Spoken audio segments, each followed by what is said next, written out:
ഞാൻ പി അനിൽ. വാർത്തകൾ വിശദമായി. രാജ്യം 78ാമത് സ്വാതന്ത്ര്യദിനം ആഘോഷിച്ചു. സർക്കാരിൻ്റെയും വിവിധ സംഘടനകളുടെയും ആഭിമുഖ്യത്തിൽ പ്രൗഢോജ്വലമായ ആഘോഷ പരിപാടികളാണ് സംഘടിപ്പിച്ചത്.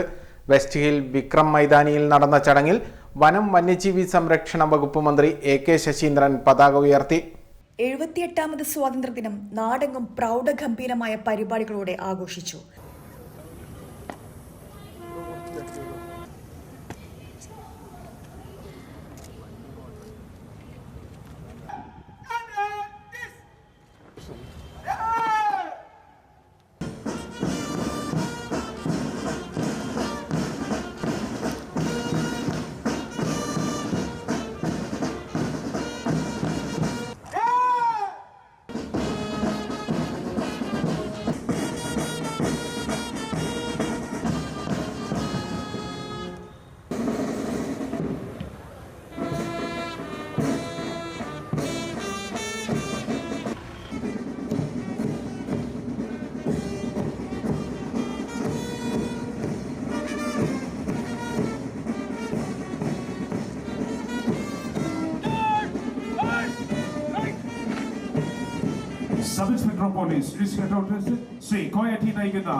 വെസ്റ്റ് ഹിൽ വിക്രം മൈതാനിയിൽ നടന്ന ചടങ്ങിൽ വനം മന്ത്രി AK ശശീന്ദ്രൻ പതാക ഉയർത്തി.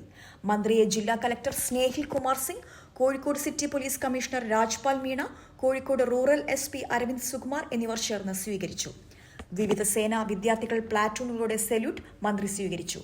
തുടർന്ന് തുറന്ന ജീപ്പിൽ സഞ്ചരിച്ച് പരേഡിന് അഭിവാദ്യം നൽകി. മേയർ ബീന ഫിലിപ്പ്, MLA മാരായ തോട്ടത്തിൽ രവീന്ദ്രൻ, അഹമ്മദ് ദേവർകോവിൽ, KM സച്ചിൻ ദേവ്, ജില്ലാ panchayat president Sheeja Sasi, vice president P Gavas, മറ്റു ജനപ്രതിനിധികൾ, sub collector Harshil R Meena എന്നിവർ സംബന്ധിച്ചു. വിവിധ സംഘടനകളുടെയും സ്ഥാപനങ്ങളുടെയും റെസിഡൻസ് അസോസിയേഷനുകളുടെയും ആഭിമുഖ്യത്തിലും സ്വാതന്ത്ര്യദിന ആഘോഷ പരിപാടികൾ സംഘടിപ്പിച്ചു. മർക്കസിൽ നടന്ന ചടങ്ങിൽ ഗ്രാൻഡ് മുഫ്തി കാന്തപുരം AP അബൂബക്കർ മുസ്ലിയാർ പതാക ഉയർത്തി. പ്രസ് ക്ലബിൽ നടന്ന ചടങ്ങിൽ പ്രസിഡന്റായ M ഫിറോസ് ഖാൻ പതാക ഉയർത്തി. ACV news, Kozhikode.